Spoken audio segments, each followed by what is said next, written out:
சிவார்ப்பணம். வணக்கம் ஃப்ரெண்ட்ஸ். நாம் இன்னைக்கு என்ன பார்க்க போகிறோம் அப்படின்னா, நம்ம நவகிரகங்களோட வரலாறு நம்ம பார்த்துட்ருக்குறோம். அதில் நம்ம சூரிய பகவான்லேருந்து சனீஸ்வர பகவான் வரைக்கும் 7 நவகிரகங்களோட வரலாறு நம்ம பார்த்துட்டோம். இப்போ 8வது கிரகமான நம்ம ராகுவை பற்றி பார்க்க போகிறோம். நம்ம ராகு பகவான் அசுரராக இருக்கிறாரு, அசுர குலத்தை சேர்ந்தவர். ஆனால் அவர் நவகிரகத்தில் 8ஆம் இடத்துல இருக்காங்க. ராகு பகவான்னா யாரு? மனித தலையும் பாம்பும் உடலும் உள்ளவர் தான் நம்ம ராகு பகவான். நவகிரகத்துல நீங்க பாத்தீங்கன்னா தெரியும். நிழல் கிரகம் அப்படிங்கிறது, நிழல் என்பது உயிருள்ள மற்றும் உயிரற்ற பொருள்களுக்கும் நிழல் உண்டு. நம் நிழல் நாம் செய்யும் பாவ புண்ணிய காரியங்களில் நம்ம கூடவே இருக்கும். தன்னை பற்றி அறிந்தவன் தானே என்னும் செருக்கு கொண்டவர்களுக்கு தெரியாது ஒன்று என்னன்னா, தன்னை பற்றி இன்னொருவனுக்கு நன்கு அறிவான் என்று. அவன்தான் நம்முடைய நிழல். அந்த நிழலை போல நாம் செல்லும் இடங்களுக்கு செய்யும் கர்ம காரியங்களை குறிப்பெடுத்து அதனால் விளையும் நன்மை தீமைகளை இனிவரும் பிறவிகளில் சரிவர அனுபவிக்க வைக்கும் நிழல் கேது கிரகங்கள். அதனால நம்ம நிழல் கிரகமான நம்ம ராகுவை பற்றி பார்க்க போகிறோம். நம்ம செய்கிற நல்ல காரியமாகட்டும் கெட்ட காரியமாகட்டும் நம்ம யாருக்கும் தெரியாதுன்னு நம்ம நினைப்போம். ஆனால் நம்ம கூடவே இருக்கிற நிழலுக்கு கண்டிப்பாக தெரியும். ராகு பகவான் அவரோட உண்மையான பேர் ஸ்வர்பானு. அவரு கச்சியப்ப மகரிஷியோட மகனா இருக்கிறாரு, அசுரரா இருக்கிறாரு. அப்ப நம்ம புராணங்கள்ல சொன்ன மாதிரி தேவர்களுக்கும் அசுரர்களுக்கும் அடிக்கடி சண்டை வரும். அதுல நிறைய பேர் இறந்துருவாங்க. இந்த பக்கம் சைடும் இறந்துருவாங்க, அந்த பக்கம் சைடும் இறப்பாங்க. தேவர்கள் அதிகமா இறந்து போவாங்க. அதனால தேவர்கள் என்ன பண்றாங்க, மகாவிஷ்ணுட்ட போய் முறையிடுறாங்க. இப்படி அசுரர்கள் அடிக்கடி எங்களை அவங்கள போருக்கு இழுத்து சண்டை போட்டு அவங்கள நிறைய உயிர் பலியாகுது, எங்களை காப்பாத்துங்க, எங்களுக்கு அதுக்கு ஒரு வழி சொல்லுங்கும் போது நம்ம மகாவிஷ்ணு தான் சொல்றாரு, பார்க்கடலை கடையை சொல்லி பார்க்கடல்ல அமிர்தம் இருக்கு, அந்த அமிர்தத்தை எடுத்து நீங்க பருகுனா சரியா போயிருங்கிறாரு. அப்ப அவங்கனால மட்டும் இழுக்க முடியாது, பார்க்கடலை கடைய முடியாது அப்படிங்கிறதுனால நம்ம இதெல்லாம் நிறைய புராணங்களை இந்த கதையை பார்த்துட்டோம். சிவராத்திரி கதையிலிருந்து நிறைய பார்த்தாச்சு இந்த நம்ம பார்க்கடல் கரையிறது ஃப்ரெண்ட்ஸ். அப்ப அசுரர்களையும் தொடங்கி கூப்பிடுறாங்க. அசுரர்கள் ஒரு பக்கம், தேவர்கள் ஒரு பக்கம் மந்தார மலைய வாசுகி பாம்பை வச்சு கடையிறாங்க. அப்ப ஆழகாலம் விச வருது, சிவபெருமான் அருந்திடுறாரு. அப்படியே கடைஞ்சிக்கிட்டு இருக்கிறக்க அமிர்தம் வருது. அமிர்தத்தை எடுத்துக்கிட்டு நம்ம தன்வந்திரி பகவான் வர்றாரு. தன்வந்திரி பகவான் வர முடியும். அப்பவே கூடவே மகாலட்சுமி வர்றாங்க. அந்த மகாலட்சுமிய மகாவிஷ்ணு எடுத்துக்கிறாரு. அந்த அவங்க அழகை பார்த்து அப்படியே அசுரர்கள் அதிசயப்பட்டு நிக்கிறாங்க. அந்த சமயம் பார்த்து அசுரர்கள் அந்த தன்வந்திரிகிட்ட இருந்து அமிர்தத்தை கலசத்தை புடுங்கிட்டு ஓடுறாங்க. அப்பதான் தேவர்களுக்கு புரியுது நம்ம ஏமாந்து போயிட்டோன்னு.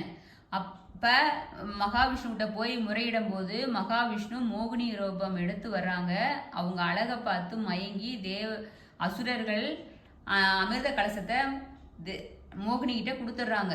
மோகினி சொல்றாங்க, நானே உங்க 2 பேத்துக்கு சரி பாகமா கொடுக்குறேன், நீங்க லைனா பாருங்கிறாங்க. ஃபர்ஸ்ட் தேவர்கள்ல இருந்து கொடுக்க வர்றாங்க. அப்ப கொடுத்துட்டு இருக்கும்போது ஆனா இதுல ஏதோ ஒரு சூழ்ச்சி இருக்குது அப்படின்னு சொல்லிட்டு அதுல இருக்கிற அசுரர்ல இருக்கிற அந்த ஸ்வர்பானு அப்படிங்கிறவருக்கு தெரியுது. அதனால அவன் என்ன பண்றாரு, தேவர்கள் மாதிரி உருவெடுத்து சூரியன் சந்தனுக்கு நடுவால உட்கார்ந்துக்கிறாரு. அப்ப மோகினி அவங்க அசுரன் தெரியாத தேவர்னு நினைச்சு அமிர்தத்தை அவங்களுக்கு கொடுத்துட்றாங்க. ஸ்வர்பானு என்ன பண்றாப்புல, டக்குன்னு குடிச்சிடுறாப்புல. அப்ப இதை சூரிய பகவானும் சந்திர பகவானும் பார்த்துடுறாங்க. அவங்களுக்கு தெரிஞ்சிருது. அவங்க மோகினிகிட்ட போய் சொல்றாங்க, இப்படி ஒரு அசுரன் தேவர் உருவெடுத்து நான் அமிர்தத்தை வாங்கி குடிச்சிட்டான்னு சொல்லிட்டு. அப்ப மோகினிக்கு கோபம் வந்துடுது. கையில இருக்கிற அந்த அமிர்தத்தை கொடுக்குற அந்த கரண்டியெல்லாம் அடித்து தலை ரெண்டாக உளுந்துருது, கீழே தலை ரெண்டாக உளுந்துருது, வெட்டி போயிடுது. அப்போ அது அமிர்தத்தை குடித்ததுனால அந்த ஸ்வர்பான் வந்து உயிர் போகலை. அப்போ என்ன பண்ணுறதுன்னு சொல்லிட்டு புரியல. அசுரர்களுக்கும் மோகினி சொல்லிடுறாங்க, நீங்கள் இப்படி உடம்பு மாற்றி தேவர்களாக வந்து உட்கார்ந்து நீங்கள் குடித்ததுனால உங்களுக்கு அமிர்தம் இல்லைன்னு சொல்லிடுறாங்க. அதனால அசுரர்களுக்கு கோபமாகி போயிடுது ஸ்வர்பான் மேலே. அதனால அவங்களும் அவங்கள விலக்கி வச்சிடுறாங்க, தேவர்களும் அவங்கள விலக்கி வச்சிடுறாங்க. அப்போ அவர் வந்து உடம்பில்லாத உயிரும் போகாத இருக்கும்போது பிரம்மனை நோக்கி தவம் செய்கிறாப்புல. பிரம்மதேவன் சொல்கிறாரு, என்னால் எதுவும் பண்ண முடியாது, நீ மகாவிஷ்ணுகிட்டே கேளு, ஏன்னா அவரு தான் இதை உன்னை இப்படி பண்ணினதுனால, கழுத்தை வெட்டுனதுனால நீ அவரு தான் உனக்கு இதை வரம் கொடுக்கணும் போது மகாவிஷ்ணுவை நோக்கி தவம் செய்கிறாப்புல. தவம் செய்யும்போது மகாவிஷ்ணு மனம் இறங்கி பாம்பு உருவத்தில் பாம்பை கொடுக்குறாரு. அந்த பாம்பை தலையை வெட்டி மனித தலையும் பாம்பு உடலா ராகு பகவான் ஆயிடுறாரு, பாம்பு தலையும் மனித உடலா கேது பகவான் ஆயிடுறாரு. இப்படி 2 பேரும் ஆன பிறகு அவங்களுக்கு அவங்கள காட்டி கொடுத்த சூரியன் சந்திரன் மேலே பழி வாங்கணும். ஏன்னா அவங்க சூரியன் சந்திரனால தான் இவர் தலை வெட்டுப்பட்டதுனால அவங்கள பழி வாங்கணும்னு சொல்லிட்டு நினைக்கிறாங்க. அவங்க அதனால வரம் இருக்கிறாங்க, பிரம்மதேவனை நோக்கி தவம் இருக்காங்க. பிரம்மதேவன் வந்து அது மாதிரி கொடுக்க முடியாதுன்னு சொல்றாரு. ஆனால் அவங்க மறுபடியும் கடுந்தவம் செய்கிறாங்க. ராகு பகவானும் கேது பகவானும் கடுந்தயம் செய்யும் போது பிரம்மதேவன் ஓகேன்னு சொல்லிட்டு வரம் கொடுக்குறாரு. சூரியனாடவும் சந்திர பகவானோட அந்த ஒளி இழக்கிறது வருஷத்துல ஒரு 4 டைமு நீங்கள் வந்து அவங்கள பிடிக்கலாம் அப்படின்னு சொல்கிறாங்க. அதுதான் சூரியனும் சந்திரனையும் ராகு பகவான் வந்து விழுங்கிறது தான் கிரகணமாக நமக்கு வருது. அதனால சூரிய பகவானையும் சந்திர பகவானையும் நம்ம ராகு பகவான் அதனால தான் பழி வாங்குறாங்க கிரக நிலையில. இவங்களுக்கு இது மாதிரி நிலைமையை உருவாக்குனதுனால. ஓகேங்களா ஃப்ரெண்ட்ஸ், இது மாதிரி ஆயிடுது. இதில் இருந்தது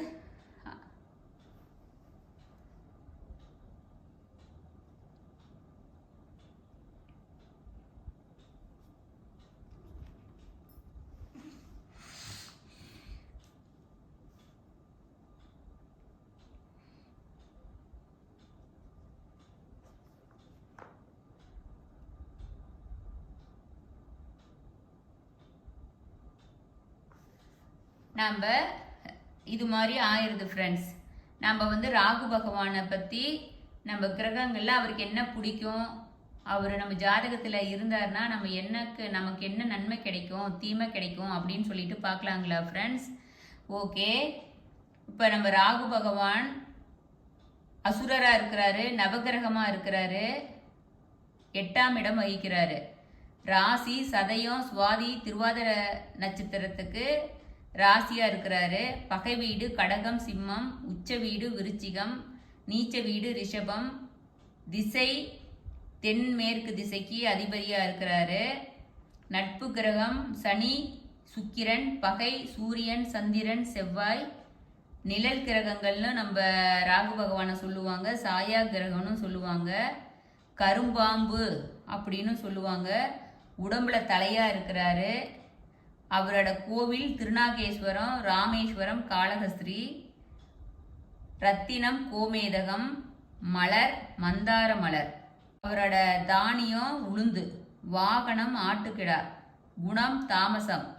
திசை 18 ஆண்டுகள் ஒருத்தவரோட வாழ்க்கையில அவர் பயணிப்பார். வண்ணம் கருப்பு. பெயர் ராகு ஸ்வர்பானு. உறைவிடம் ராகு காலம். ஆயுதம் செங்கோல். நாள் சனிக்கிழமை ராகு காலம். வாரத்தில் இருக்கிற எல்லா நாளும் வர ராகு காலம் ராகு பகவானது. அவரோட மனைவி பேரு நாகவள்ளி, நாகக்கண்ணி, சிம்ஹி. உடன் பிறந்தவர் கேது. காரகன் பாட்டன் காரகன். அதிதேவதை பசு, தேவதை பத்திரகாளி, பிரத்யாதி தேவதை பாம்பு. குணம் குரூரன். ஆசன வடிவம் கொடி. தேசம் பாப்பர. சமித்து அருகு. சுவை புளிப்பு. உலோகம் கருங்கல். பிணி பித்தம். தானியம் உளுந்து. உறுப்பு முழங்கால். பால் பெண்பால் வஸ்திரம் நீலம். நம்ம ராகு பகவான் மந்திரம் ஓம் ராகு பகவானே நமக. ராகு காலத்துல நெய் தீபம் ஏற்றி 18 முறை சொல்றது சிறப்பு, 108 முறை சொல்றதும் சிறப்பு ஃப்ரெண்ட்ஸ். நம்ம ராகு பகவானுக்கு சொந்த வீடு கிடையாது, தான் அமர்ந்த வீட்டையே சொந்த வீடா வச்சுக்குவாரு.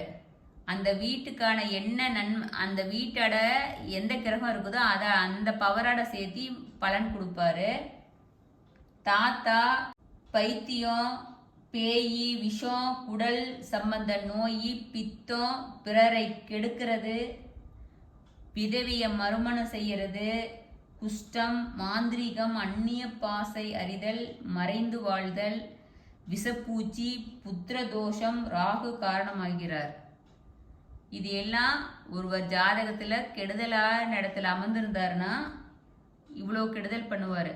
அதே நல்ல இடத்துல அமைஞ்சிருந்தார்னா ஒரு திடீர் அதிர்ஷ்டம், ராகு கேது வெளிநாட்டு யோகம் அதெல்லாம் கொடுப்பாரு. காலசர்ப்ப தோஷம் தருபவர், ராகு தோஷம் நாகதோஷம் இதெல்லாம் நம்ம ராகு பகவான் கொடுப்பாரு. ஒருவோட ஜாதகத்துல ராகு பகவானுக்கும் கேது பகவானுக்கும் நடுவில் அனைத்து கிரகங்களும் ஒன்னா அமைஞ்சிருந்தாங்கன்னா அதுக்கு பேர் தான் காலசர்ப்ப தோஷம்னு சொல்லுவாங்க. ராகு 7வது 8வது வீட்டில் இருந்தால் சங்கடங்களை தருவார். ராகு பலம் ஒருவருக்கு இருந்தால் ரேஸு லாட்ரி அது மூலியமா ஒரு மனிதரை கோடீஸ்வராக்கிடுவார். திடீர் யோகம், கடத்தல் வியாபாரம், அரசாங்கத்திற்கு ஆப்போசிட்டான வேலையெல்லாம் செய்ய வச்சு பணக்காராக்குவார். ராகுவின் செல்வாக்கின் கீழ் இருக்கும் நாளில் ராகு காலம் அப்படின்னு சொல்லிட்டு ஒவ்வொரு நாளில் இருக்கிற எல்லா ராகு காலமே ராகு பகவானுக்கானது. ஆனால் இது அசுப பலனா அசுபமாக தான் பார்க்கப்படுகிறது. அந்த டைமில் வழிபாடு பண்ணுறது ரொம்ப சிறப்பு. ராசி மண்டலத்தை நம்ம ராகு பகவான் இப்போ மற்ற கிரகங்கள் எல்லாம் வலது பக்கமாக சுற்றி வந்தாங்கன்னா ராகு கேது மட்டும் இடது பக்கமாக சுற்றி வருவாங்க. அது ஏன் என்ன காரணம் அப்படின்னு சொன்னால் இவங்க நவகிரகங்களை ஒருவராக வேணும் அப்படிங்கிறதுனால நம்ம மகாவிஷ்ணுகிட்ட போய் வரம் இருக்கிறாங்க, விரதம் இருக்காங்க. உனக்கு அது மாதிரி கிரக நிலையெல்லாம் இப்போ கொடுக்க முடியாது, ஏன்னா அசுரர்கள் பாய்ச்சி ஆண்டுகிட்டு இருக்கிறாங்க. ஆனால் அவங்க மறுபடியும் மகாவிஷ்ணுவை மறுபடியும் வேண்டி வரம் இருந்து கேட்கும்போது நம்ம மகாவிஷ்ணு சொல்கிறாரு, நான் ராமர் அவதாரம் எடுப்பேன்.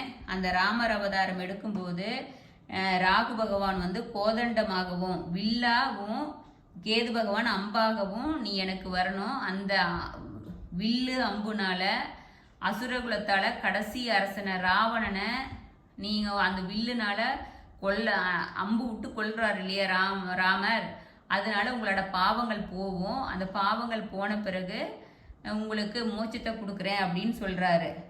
அதனால ராமர் அவதாரம் எடுக்கிற வரைக்கும் நம்ம ராகு பகவானும் கேது பகவானும் எல்லா கலைகளையும் கத்துக்கிறாங்க. கத்துக்கிட்டு ஞானக்காரகனா நம்ம ராகு பகவான் ஆகிறாரு. மகர ராசியில ராகு பகவான் அமர்ந்து அதர்வன வேதத்தை ஃபுல்லா கற்று தேர்ந்து ஞானக்காரகனா நம்ம ராகு பகவான் பேர் எடுக்கிறாரு. அப்புறம் நம்ம ராமர் அவதாரம் எடுத்து வரும்போது ராவணன் அழிச்சு நவக்கிரகங்கள்ல கிரக நிலையை கொடுக்குறாங்க. நம்ம மகாவிஷ்ணு சொல்றாரு, எல்லா கிரகங்களும் வலது பக்கமா வரும்போது நீங்க இடது பக்கமா சுத்தி வாங்க அப்படின்னு சொல்லிட்டு. அதனாலதான் நம்ம ராகு பகவானும் கேது பகவானும் இடது பக்கமா சுத்தி வர்றாங்க. நம்ம ராகு பகவானோட காயத்ரி ஓம் நாகத்வஜாய வித்மகே பத்ம ஹஸ்தாய தீமிகி தன்னோ ராகு பிரசோதியார். இந்த மந்திரத்தை பஞ்சம திதியில 108 முறை சொல்லி நம்ம ராகு பகவானுக்கு பாலாபிஷேகம் பண்ணுனா எல்லா கிரகங்கள் ராகு பகவானோட வர தோஷங்கள் நிவர்த்தியாகும். அதோட மந்தார மலர் மாலையிட்டு கருப்பு ஆடை தானம் செய்து உளுந்தினால் செய்த பலகாரத்தை ராகு பகவானுக்கு நிவேதம் பண்ணோம்னா ராகு பகவானோட தோஷங்கள் குறையும். அதுவும் இல்லாத ராகு காலத்தில் செவ்வாய் வெள்ளிக்கிழமை அம்பாளுக்கும் துர்க்கைக்கும் காளியம்மனுக்கு எலுமிச்சையில விளக்கு போட்டு தீபம் ஏற்றி வழிபட்டாலும் நாங்கள் ராகு பகவானோட தீமைகளிலிருந்து நம்ம விடுபடலாம். அந்த ராகு காலத்தில் காளியம்மனையும் துர்க்கை தாயை வழிபடுறதா, ராகு பகவான் வழிபடுறதா ஐதீகம். அதனால நம்ம இவ்வளோ சிறப்பு மிக்க நம்ம ராகு பகவான் வழிபாடு பண்ணலாம். நம்ம காளகஸ்திரி போய் நாகநாதருக்கு பாலாபிஷேகம் பண்ணுறது சிறப்பு. என்று குலதெய்வத்தில் போய் அங்கே இருக்கிற அம்மனுக்கு பாலாபிஷேகம் பண்ணுறது, நாகருக்கு பாலாபிஷேகம் பண்ணி ராகு கேது தோஷத்தை நிவர்த்தனை பண்ணிக்கலாம். அதனால நம்ம ராகு பகவானோட இப்போ புராணங்களை பார்த்தோம். அவரை வழிபட்டால் என்ன நம்ம சிறப்பாக இருக்க முடியும் அப்படிங்கிறத பார்க்குறோம். ராகு பகவான் மட்டும் ஒருவர் ஜாதகத்தில் நல்ல இடத்துல அமைஞ்சா அரச பதவி கொடுப்பார். அரசனாகிற யோகத்தை கொடுக்குறவர் ராகு பகவான் கொடுப்பாரு. அதனால நம்ம ராகு பகவானை வழிபட்டு எல்லாம் வல்ல சிவபெருமானையும் வழிபட்டு நவகிரகங்களை முக்கியமானவராக இருக்கிற ராகு பகவானோட அருள் கிடைக்கணும் அப்படின்னு சொல்லிட்டு சிவார்ப்பணம் 61 சேனல் கேட்டுக்கிறோம், விரும்புகிறோம். நீங்கள் ராகு பகவானை வழிபடுங்க. நன்றி. சிவார்ப்பணம் ஃப்ரெண்ட்ஸ். அடுத்தது கேது பகவானோட புராணங்களை பார்க்கலாம். நன்றி.